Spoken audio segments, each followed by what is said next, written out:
Okay then friends, now what we're going to do is demonstrate the applications of the four movements, the four principal movements or energy methods in Grasping the Sparrow's Tail. Warding off, rolling back, squeezing and pushing.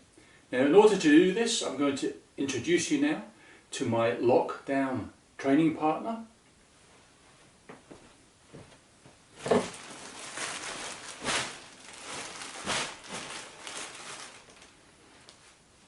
Yes, a roll of carpet, or I should say a roll of carpet underlay.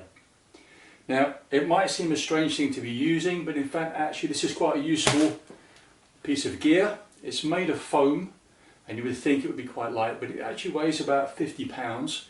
So in order for me to lift this, it would actually take a wee bit of effort on my part.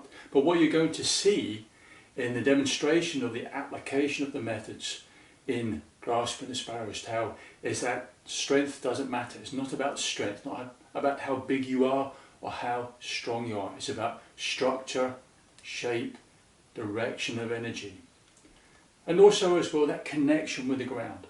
So what I'm going to do, I'm going to demonstrate the four methods but in reverse order, and the reason is I want to show you the method first of all from point of view of pushing, then squeezing and then warding off, and then show you roll back. And the reason is in pushing and squeezing and warding off, power is actually generated from the back leg, but in rolling back, power is generated from the front leg, or I should say that connection between the leg and the ground, and the hip joints are in fact like a gearbox. So when we do first of all pushing, the key thing is the direction of energy, alignment, and you can see here there's a wee red dot on the carpet roll, and that represents the center of mass for the carpet roll. So I'm going to align my center here with the center of mass on the carpet roll, following this direction of energy using the linear bow stance. Now you'll know from doing the practice that in pushing we use a step that involves pivoting back on the front heel. Now that pivot back on the front heel in the form can either mean represent or symbolize a kick or a step. So when I'm demonstrating pushing, that rolling back on the front heel in the push represents a step. So the first thing I want to show you again is relaxing, bending the knees, tucking the pelvis forward, relaxing the shoulders.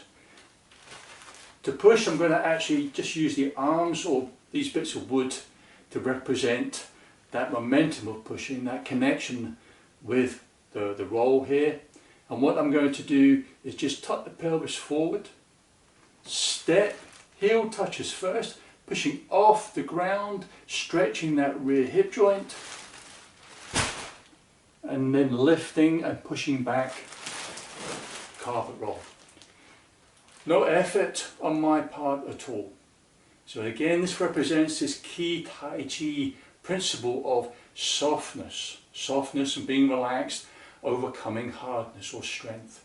So power again coming off the back foot, that hip joint being the gearbox, stepping, direction of energy, my mass lining up, my center lining up with the center of the carpet roll, pushing off that back foot, and the arms going out, and the elbows in. Very important that the elbows are in. So that's the structure of pushing. That's the structure that emits power that doesn't require strength. Now, in squeezing, again my center lining up with that red spot, the center of the carpet roll. But I need a connection point. So the forearm in squeezing, also it can be called taking out the space, is that connection point. This is the point where I stick to the carpet roll. So when I step, when I move forward, that sticking point doesn't move. It's my center that moves, not that contact point with the forearm. And as I move forward, pushing off that back foot, carpet roll goes up and back. Now, you can see that's not quite as dramatic a lift and push back as when we're pushing. But in fact, from an application point of view, you don't want to keep going backwards and forwards. What you're aiming to do is to topple or break the root of your practice partner. So now we add in ward off. So when we do ward off, again we're stepping, we've got that contact point, relaxing, going forward, taking out the space, but this time we ward off, we open out the arm, we open out the hand, which is the actual application movement of warding off. And that would be enough to topple your partner or opponent and flip them over.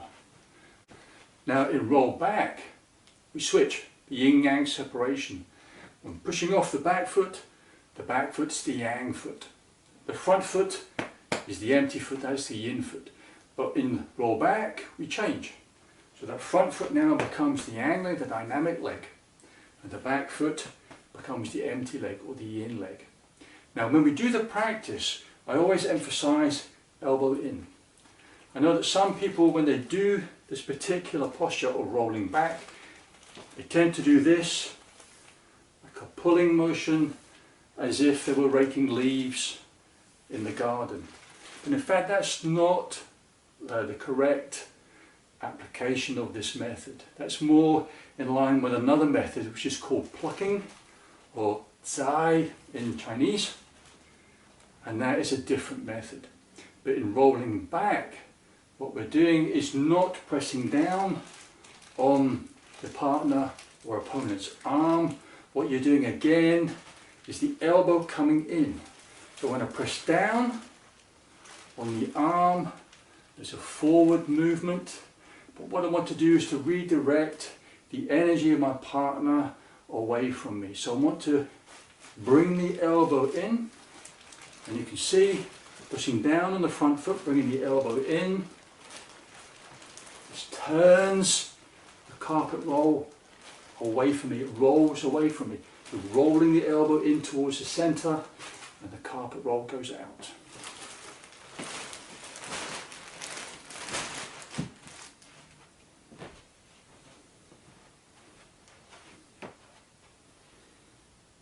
So this is why in roll back, when we do roll back, we let that front elbow lead the arms in.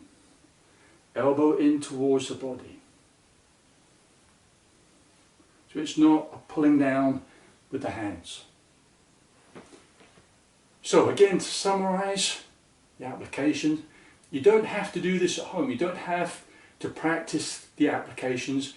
I'm really showing it to you to get an understanding of the meaning of the application, the structure and the shape of the particular posture of warding off, rolling back, squeezing and pushing. So this structure has a meaning and it's very important.